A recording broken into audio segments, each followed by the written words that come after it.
Doing well. It's a beautiful fall day in Lake Placid, New York. Beautiful. I think it's still pretty hot in South Georgia from what I hear. Sure. Let's see, go live. All right, we got recording here. Yeah. We're getting going. Check, check. Yes. Okay. Is it showing up? Piling in. Okay, awesome. Everybody's coming on board. Yep. See where it goes from there. Okay, let me get back to Zoom. There, perfect. Okay, so hi everybody. Josh, you want to get us going? Yeah, let's go, guys. All right, so welcome to another episode here of Intrepid Spirits. So glad to have you. It's middle of September. Things are moving right along. Hope everyone is well. A few housekeeping things before we get going with a very interesting guest, Tyler, on board today. Looking forward to hearing some thoughts that he has around the marketing space and digital marketing. So we'll get to that in a second. Before we move on, just want to let everybody know, as you've been here, if this is your first time or if you've been here many times, we like to connect over on Facebook. So if you guys are seeing people on the call today that you'd like to reconnect with, I know there's lots of old friends here, please do on our Facebook page, Intrepid Spirits. We'll have a recording of this episode there as well. So please join us there for this episode as well as any others from the Intrepid Spirits network will be posted on the Facebook page. With that said, as we go through and we listen to Tyler today, please add any thoughts in the chat section or the question section so we can ask any questions to Tyler or have him clarify anything. And we'll be good to go. So with that, over to you, Dill. And before Dill goes, I have to say, hey, Raymond, how you doing? And hey, congratulations on Czechoslovakia. Yeah, the Music World Cup. Okay, so, hi guys. The sea is dangerous, its storms are terrible, but these have never been sufficient reasons to remain ashore. Unlike timid souls, intrepid spirits seek victory over those things that seem impossible. It was with an iron will that they depart on the most daring of all adventures to meet the shadowy future without fear and conquer the unknown. Boom! Now, the last 2 weeks have been very special to Susan and I. In 1999, exact date, June 23rd, I got an email that Coke had a problem in Belgium, complete product recall. On the 26th, we got married 21 years ago, and we went to Belgium. And a guy named Peter Shellstrader, a really good friend of ours, turned us on to the Tour de France. And every morning now for the last 20 years, we wake up and we watch the Tour de France. And the thing that I love about that is the domestiques. These are the selfless guys that ride those bikes and lead their leader and do all the bloody work so these guys can truly be remarkable. These people are so special. And there's a ton of people that'll watch this over the next week or so that understand domestiques, because that's what we were for the Olympics, for every major client we ever worked for and with. And all you people out there know that we're the domestiques. We work our butt off to make sure we sell the product for our people. And it's a truly special trait. It's called servant leadership at its finest. And I'm so proud of all of you to continue on in that spirit of servant leadership. And with that, sunshine. Great. All right. So Tyler is our guest today. And I know his dad, Bruce Barnet, I have to admit, much better than Tyler. Getting to know Tyler over the last several months with his company.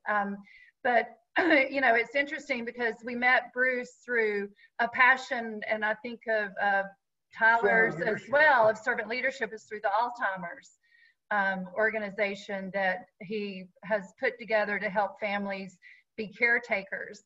And that definitely takes a lot of servant leadership when you're working with loved ones that don't even remember who you are anymore, and try to make their life comfortable and better for those all around. So we've really got to enjoy to know Bruce, and Bruce, of course, is very proud of his children.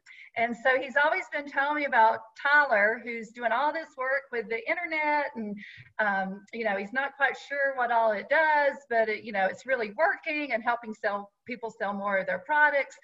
So I got the opportunity to work with Great Seed a few weeks ago with a client about, you know, digital marketing, and he really started training me a little bit about how all the targeting and the marketing and everything works. So I thought this would be good for our group to get a little overview of how it really all works, and so we can be a little bit more prepared as we're marketed to, and for those of us that are also marketers. So Tyler, I'll turn it over to you. Okie dokie.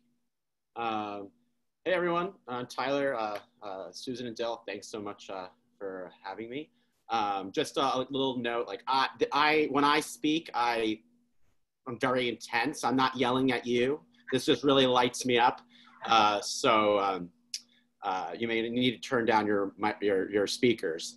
But okay, so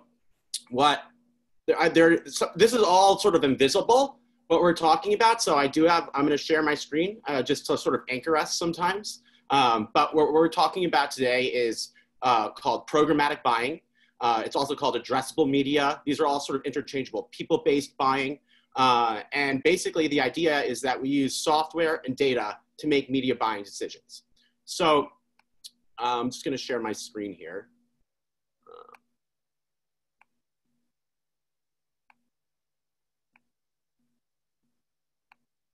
Okay, so this is all that's happened in the past 10 years. So about 10 years ago, if you wanted to, if you wanted to reach men, you went to a network about golf, and you said, oh, I want to make a buy. You call somebody at that network. You say, I need to make a buy. I need $1 million. We want to put, Guinness beer in front of men. Okay. All right. Well, that's where we think men hang out. All right. Well, where do women hang out? Where does this race hang out? And so that's how we really made our media buying decisions. And sort of, you can think about that, that sounds so old fashioned, that's sort of analogous to how we would, when I was growing up, would book a hotel. I would, call around to hotels. Okay, this is the size bed I want. Yes, I want a pool room view. All right, I want to be in this area. And that was, if you remember, replaced by Expedia. What really Expedia could do, where we would just now plug in. Okay, this is how many beds I want. These are the dates I'm going to be there. I want a pool. This location. Then it spits out, everything that we want. Well, the same thing happened in the last 10 years with advertising, and that is really what revolutionized the space. You can see the cover of Advertising Age. They called it the programmatic revolution. It wasn't hyperbole at all. People lost their jobs. Their function in marketing changed. Things that they were doing were no longer needed. And things that people needed were never existed before. My first position in programmatic buying, during the interview, they said, do you know what programmatic buying is? I said, no. They said, don't worry, nobody does. And so that's how new it was. And so basically, you could think of it like this. What is happening to us all day is basically we're all being bought and sold in some ways. Whether you think you're participating, whether you have your cookies turned off, whatever we think we're doing to control, data and our exposures, somehow, some way or another, we're all involved. And what's really amazing is how this happens. So it happens in milliseconds. So whether or not you visit a website, so let's say you visit CNN, whether or not you're watching connected television, so Apple TV, Amazon Fire, Roku, Chromecast, whether or not you're listening to digital audio, so Spotify, Pandora, even any apps. Let's say even you walk past a billboard, a digital billboard. Okay, when this happens, we go to auction. An auction takes place. And so I'm just going to run through what happens. All right. So imagine you visit, just think of your favorite website, whatever. You go to the New York Times. So within 100 milliseconds, an auction takes place. And so companies like Grapeseed, or you have Coke, you have Pizza Hut, maybe you have a political campaign. Everyone's called over to say, okay, who is this person, and what media are they consuming? Are they a good fit for us? And so that's like step one. You create the opportunity for an ad. All right. So an impression is announced. Now this is taking place on the cross-exchange marketplace. You can think of this sort of like it's an exchange. It's called the real-time bidding exchange. This is also called RTB, real-time bidding. Okay, so everyone's called over. It's just like if you're at an auction for like Christie's, it's like, all right, here's a desk. Well, all right, well, it's just a desk. How old is the desk? What type of wood is it made out of? Well, who sat at the desk? Was it Queen Elizabeth? Or was it a school desk? For kindergartners. All these things matter. We do the same thing with media. We are asking the same things about you. Did you put shoes in the shopping cart yesterday, or did you put them in last week? What color were they? How old are you? What have you purchased lately on Amazon? All of these things these are all called media and user variables, and these are all evaluated by a software that we program to say, here's who we want, and here's how much we want to pay for them. And there's all these different buckets. Depending on how valuable you are, the more we'll pay.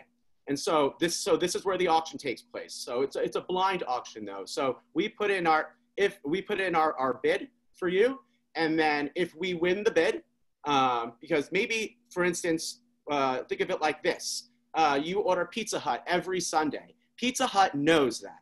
They're waiting for your order to come in. You order it at 6 o'clock, and it still hasn't come in. They know where are you? Maybe you need to be reminded. But let's say J. Crew, you just put shoes in your shopping cart yesterday. They know that how long it usually takes for users to pull the trigger. If you haven't done it in a certain amount of time, they may lose you. And then you have Coke saying, okay, well, they're not that valuable to me. If we don't get Tyler on this ad, we'll get him on another ad. We don't want to bid too much.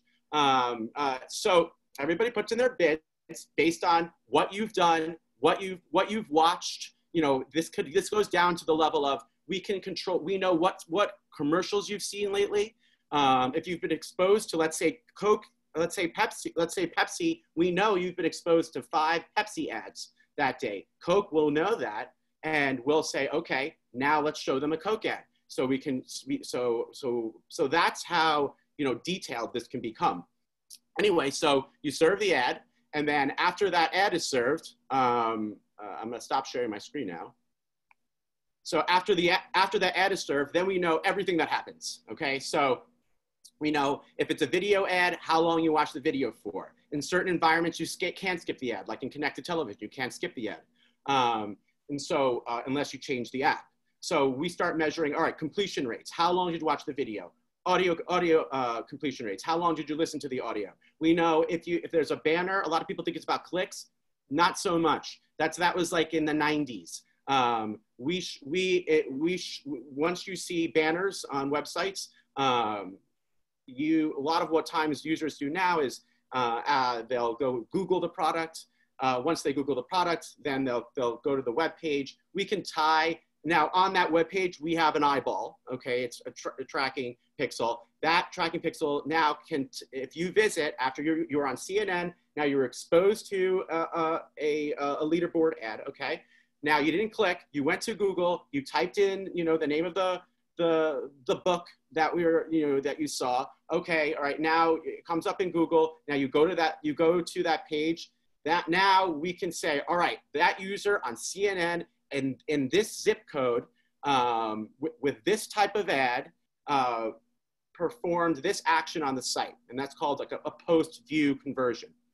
Then there's post-click conversions if you do click, and so now once that happens, that's all fed into the software. Okay, the algorithm is now seeing, all right, what's working and what's not, and so then we start making decisions on, all right, so where to place media. So we want to spike the areas with money that are working, and we want to turn down or turn off what's not working. This is called additive and reductive optimization.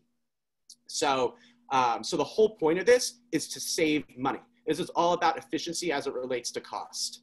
And so that's bidding efficiency, who we're bidding on.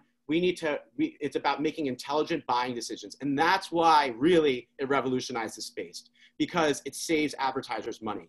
It went from basically the bazooka approach to the rightful approach.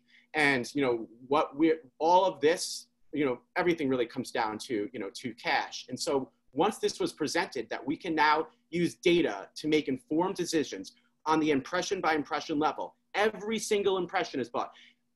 10 years ago, you'd make that call. All right, I'm going to buy 1 million eyeballs on Oprah. Okay, whatever it was. Like, we don't, it's not necessarily all women watching Oprah, but if your brand is only geared towards women, you're going to have a lot of waste there to the men. What we say now when we work with brands is, well, we're going to pre-qualify that user as a woman, and so we're going to exclude men. And so we're not going to waste those dollars. And so that was really compelling. And that's what revolutionized the space. And so any questions so far? It just amazes this season. It's like, you talk about all this, like the bidding and auctioning and stuff. It's really driven not by humans, right? It's all algorithms, and it's happening so quickly. That just blows my mind. Yeah, well, that's a good point, Susan. So what happened to us was really an arms race. So as this was all developing, every company was, well, basically the most successful platform was developed by, kids in college, to start doing this. Once this was adopted, all of the companies, it became an arms race. Who can get the software? Whose software is the best? Whose algorithm works the best? And a lot of that was sort of a razzle-dazzle them. This is what we can do. And it was all these amazing things, but really a lot of it was theory. All of it was, we know we'll be able to do this one day. And the execution of it was not so great. So the premise is deliver the right message to the right user at the right time. But we know that a lot of the time that hardly ever happens, right? And why isn't it happening? Well, because whether it's the quality of the data or how humans set up the software, the campaigns, there was some type of failure there. And so we really do need humans to build the campaigns, to say, here's what we're looking for. Here's the data that we're selecting. So there's different types of data. There's seed level data. Think of it this way. Seed level data sounds like a seed, okay? And model data. You want seed level data. Seed level data is the action that's happening. If you have any apps running on your phone, most likely all of those apps are pinging your location. And so what we do, let's say we serve you an ad for J. Crew, okay? You're watching Apple TV, and then you bring your phone into a J. Crew.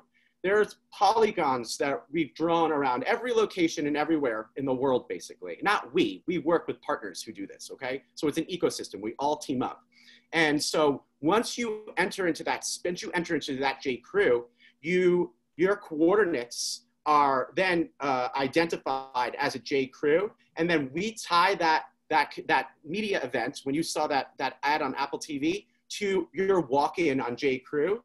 And then we say to J. Crew, we achieved a walk-in. And then so for a campaign like that, you would want to drive as many walk-ins as possible. And so setting up a campaign to be intelligent and make those decisions, we really do need humans to do that. Unfortunately, what's happened is a lot of people think this is automated buying, it is robots, but it's not. You still need really smart people to tell the computers what to do, which is really what humans can do, which is buying the media in 100 milliseconds. But we need to tell the computer, the software, what we're looking for, or else it's just junk. And that's why a lot of times we all experience ads that don't make sense for us. And it's really a failure at the human level and not at the software level. That's just doing what we told it to do. Great. Yeah. Any questions? Okay. So another example, about that's really cool is the data that we use is not just about, your behaviors, what you've done, where you've been.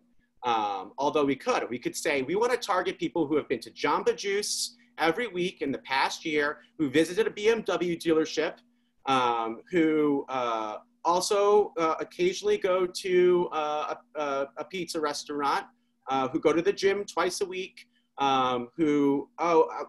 we want people who drop their kids off of school. Okay, this is someone who visits a school, every day. And so you can create these profiles that are really amazing and not model data. Remember, model data, not so great. That's like lookalike data. It's like, okay, well, this person's a man, they're this age, they did this. Let's find all these other men that in that age, they'll probably do the same thing. Not really. That we know that people aren't robots. There's a multiplicity to all of us. So the seed level data, remember, that's the best. You are going to the person, the user who created those events. We're going to the people who went to the Jamba Juice, not people who look like them, right? So, but one of the really cool applications of this is with the weather. So programmatic digital out of home, these are all real world screens. So sidewalk kiosks, billboards, subway stops, the elevators, the screens in the elevators, doctor's offices. These are, we can control these the same way we would do with the website. And one of the cool things is, we were working with a retailer to market outerwear for the winter. And so we can put into the software that when the temperature drops to this temperature in whatever area it is, then put up an ad for coats. You want to feel the coat ad's not going to work well if everyone's boiling hot. But how do you get that ad ready to run when on a daily basis, when we can't necessarily forecast that weather? How do we anticipate that? Perfect application for this. So we say that when the temperature drops below 30 degrees, put the ad up. Do it on a location by location level. So if in this zip code it's not, then that zip code doesn't show the ads. So that's you can think of that as a event-based dynamic targeting. So there are certain events that will trigger the ads automatically. Yeah, that's wild. But I'm sure, does anybody else have any questions? Because I know that it's kind of mind-blowing on what all they can do. And yeah. my question that a lot of us have, Tyler, is does the phone really hear us talking and then we get the ad that we were just talking about? So that's actually the most common question I get. The answer is that no, the answer is no. Okay, but if that would be data that we would use. Okay, if that data was available, okay, we would have to buy it. That data is not for sale for us. So when people say, okay, well, I was just talking to my friends about Nike shoes on the phone. I got an ad for Nike. What we say is, well, that's because actually the other marketing has become so smart that we have assessed you as already maybe wanting that. We know the last time you went into a shoe store. We know it was 8 months ago and that the turnover for sneakers is this, and now you're due for your new shoes, so we start serving the ads. So if the data for the listening part, was actually available, we would be able to buy it, okay? Because it wouldn't be free. It's not available to us. And if, let's say, okay, maybe let's get conspiracy theorists, all right, it's not available to you, Tyler, you don't know. Well, and maybe it's available to these select places. Well, those ads are, let's say it's Huggies diapers, okay? Huggies is paying for this. They would need to be informed that that data was being used to target their audience, because they're paying for those ads, and that's not happening. So the answer is no. It's just that means addressable media is becoming better and better to predict what you need, because like I said, we know when you got your last pair of shoes and that they're falling apart. Right. So do you think it's good or bad that we can be predicted so well that maybe it limits our exploration of maybe things we just randomly would have seen? I mean, who knows? I don't know if that's a good question, but I do. I think what I do think is good is that I haven't seen an ad that was totally irrelevant to me, you know, in a long time. You know, like a Revlon or a lipstick ad or like things like that. You know, I always thought it was annoying to see when I was like 15. You know, ads for Huggies diapers. You know, I remember always complaining about this sometimes. Like that's happened a lot less. And what I have been, for me, I've been seeing more ads that have been helpful to me. And that you know, where there's a service or a product that I actually do use. So I think it's good, and that there are products that help us, that help the world, that are supposed to inform us. It's not all about selling things. And so if we can, and a lot of those organizations don't have a lot of money. So they can't just bomb everyone with ads. So if we can help them place those dollars to people where that matter the most, I think that's good for the world. Yeah.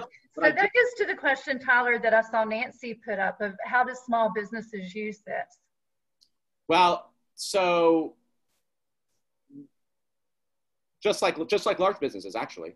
So one of the great thing is that what programmatic did is that it allowed small businesses to make what were sometimes smaller advertising budgets become more meaningful. Remember, I was like, this is all about efficiency as a function of cost. That allowed small businesses to say, okay, I want to be on the cover of the New York Times. I want to have a commercial on Apple TV, but I don't have Coke's budget. Well, you don't need Coke's budget anymore.